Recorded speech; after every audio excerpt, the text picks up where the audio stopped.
All right, just like we created in your drive, just like you created a PowerPoint, you create a spreadsheet. Just like we renamed it statistics. Okay, so once you get it set in, guys, you're going to pick some kind of data. Guys, that data is up to you. I want it to be something that you're interested in, not all the same thing. Guys, you aren't going to have the same numbers as the person sitting next to you. I got that concept. Okay, here's what you need. You need, write this down. Guys, you got to have 20 data points. Guys, this is 20 points. 1, 2, 3. You can just count down through here. 1, 2, 3, 4, 5. You can count them. There's 20 of them. Okay, you have 20 data points that are about something that you're interested in. It's entirely up to you. Okay, and then we're going to calculate the mean, the median. We're going to calculate Q1, Q2. We're going to calculate the mode. We're going to calculate the range. Okay? We're going to calculate those 5 things. But the cool part about it is we're going to learn to do this by letting the computer do the spreadsheet, if you will, do the work for us. Okay, so I want you to watch here what I've done. Okay, the first thing, guys, I listed my data in here, and in one column I put these years for this certain team's situation. So from 94 to 2013. So I did all of those. I did all of those years right there, and this was the number of wins or whatever. Again, find something that you can research. You can look online. You can get 20 numbers of, because 20 is a good little number for us to use, because 20 is more irritating to do by hand. It's easier to use some kind of technology. So that's a good little number to use. Okay. So the first thing that we're going to do, first thing that I want you to do here is I want you to find all of this information. Okay. And if you look down here, I find the total, guys, the total of the numbers. And the reason I want you to find the total is because you need the total to find the average if we did it by hand. Now, listen to me, if we did it with the computer, we really don't need to do this, but I put that in there just so that we could make sure that if we did this by hand, we could find out what it was. And then when I get total right there, 180 divided by 20 is what? 9. That's where it gets the average of 9 from. Everybody with me? Yeah. So you see that. Now watch. Click right there. Okay, I don't know if you can, I know you probably can't back there, but look up here. Here's how you do this, guys. In a cell, if you want it to find something, guys, there's words that you use to make it find that thing. And since I'm wanting to find the total of that list of data up there, watch what you do.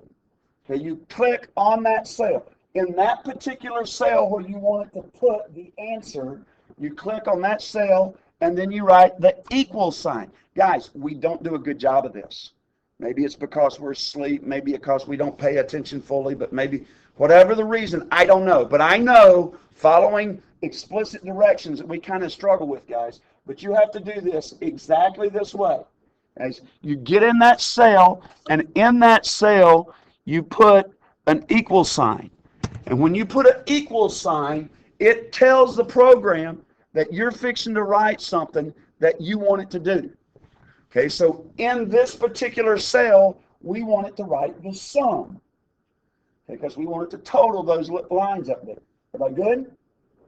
So you write sum, and then you put a parenthesis. Well, when you write sum, notice that this comes up there, and if you wanted to get a list of what all the functions are that it can do, they're listed out right there, and it tells you the steps to do it, but I know what they are here, so I put sum, and then I put an opening parenthesis.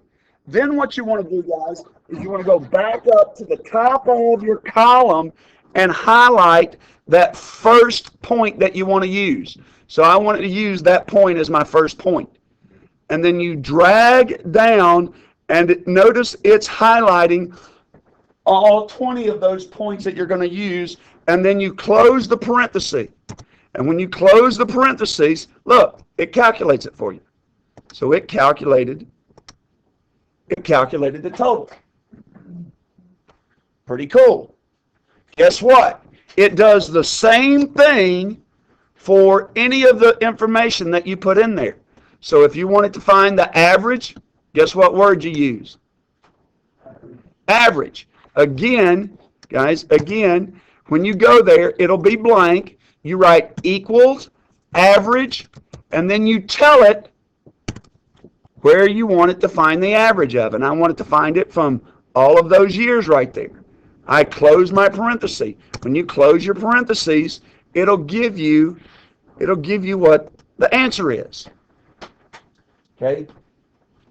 Now I formatted this line. I formatted because earlier in the week I had used a number that gave me a big long decimal. So what I did was I formatted this decimal so it wouldn't be out to so many places. I had it round the decimal out to 2 places. So that's why it says 9.0 right there. Again, you can format all that other stuff. Okay? I want to find the median. So guess what? We type in median. So I type in median. I write equal sign median. And then I tell it to click or to find that parameters from that cell up top down to the one on bottom. And you just drag the numbers and highlight it. Now look, notice when I clicked in this cell where it's already got the information there. Notice that when I highlight that, it puts a box around. See that green box? I don't know if you can see it, but there's a little green box around this information down here where I've got what it is that the formula goes to. It kind of shows me, guys, what it is that I'm finding the median of. Again, lower quartile. Watch. This is different. This is a different concept, guys. For the lower quartile, you type the word quartile, but watch what it says. Guys, you have to do this way. You can't just say quartile and list it. Look, it says it returns the quartile of data set, and data is the array. That's the list up there, but then the type. If you say quartile 0, that will return the minimum. If you say quartile 1, that'll return the first quartile. Quartile 2, which we know is really the median, so if I wanted to, back before when I typed median, I could put quartile comma 2. 3 or 4 returns the max. So guys, you type in there, again, you type the phrase of what it is that you're looking for. So here I'm looking for the lower quartile, so I hit equal. I type the word quartile. When I type the word quartile, I start a parenthesis, and then I go back up here and I grab all the data that I wanted to find the quartile of. And then I hit, and then boom. Okay, look. This says NA. Okay, I've messed up, guys. I've messed up the formula. So what I need to do is I need to go right back up here and I need to straighten this formula out. I forgot to tell it that I wanted the lower quartile, so I forgot to put a comma 1 right there. Again, that's not a little important. That's what it is that you're doing. Okay? And so when you do that, you get 6.75. Again, there's the lower quartile. I want to find this. I want to find the mean. I want to find the median. I want to find the Q1 and Q3. I want to find the mode, and I want to find the range. Guess what you type to find the mode? Mode. Guess what you type to find the range? No. Okay. It won't find the range that way. What you have to do is you have to tell it, instead of finding the range, you have to tell it to find the lowest minus the highest. Again, right there when we did quartile, the lowest was, what was the lowest? The minimum was 0. And what was the maximum? 4. What was Q1? Q1 was 25%. What was Q2? Median. What was Q3? That was when you put the 3, that's 75%, and then 4. So what, if I want to find the range, guys, if you look up here, I'm showing you exactly how to do this. Guys, I want to find the range. So I put range, and then I get in the cell where I want to calculate the range. So I write equals. Again, I can't type, guys, I can't type range. I got to type quartile. Okay, I type the word quartile. I go up here. I get this data. I tell it to find from that point to this point, comma, 0. That's the minimum, and I want to subtract the maximum. So I need to calculate the maximum first. Otherwise, it's going to do what? Yeah, it'd be a negative. So there's that, comma, 4, and then minus the other quartile. When I hit enter, look, it calculates the range for me. What's wrong with that? What's wrong with that number right there?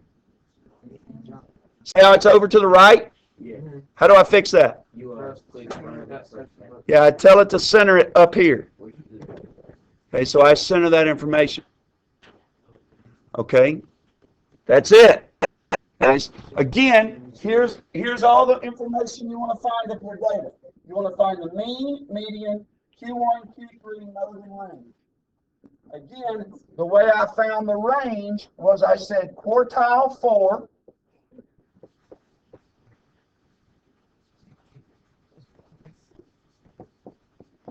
minus the other number. We good? All right, now, again, just like before, hit File, go down to Publish to the Web. Then you want to publish your sheet. Okay? This link you created that link, you copied this. You should have copied that link, and then you put it into your Blogger blog.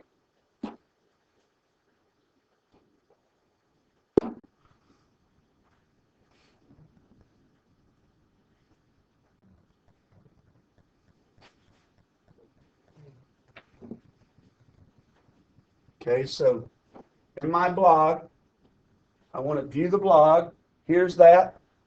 I put this information for you in there. Now, I put a little something else in here. I put a picture that there. All you guys have is the link. That's all I need. Because I need to be able to click on that little right there, and it takes me to your page where you've calculated this stuff. Notice how that's changed. Remember just a second ago when I made it bigger? Look. It's done that. It's updated all that stuff. Okay, so also here, look at this gauge chart that I made. There's the number of years, there's the data points, 20. There's calculated Q1, median, Q3, mean, and range. I'll teach you how to do that in just a second. Right? All you have to have in there is this presentation, and that link that takes me to your page. Okay. You're going to find the data points tomorrow. You'll find, or tonight, or sometime, get 20 data points of something that is interesting to you. Okay, and then we'll go from there. By the way, if you were to want to, there are those of you that have used other forms of presentation tools before. You've used like, what is that, Prezi or something like that. Guys, you can embed those the same way. If you go to Prezi, however you say it, but if you go to that web page and you try to share a presentation, it gives you a choice of embed code. And you can put that same code, guys, that same code in Blogger the way the way that you would here too. Okay, again, compose, make sure you go to HTML. Did any of you yesterday not put that in HTML? And you see that when you go back and forth, it doesn't show you what it's going to look like. When you click on HTML here and you paste the code, it will show up however you put in the HTML code. Okay, got questions?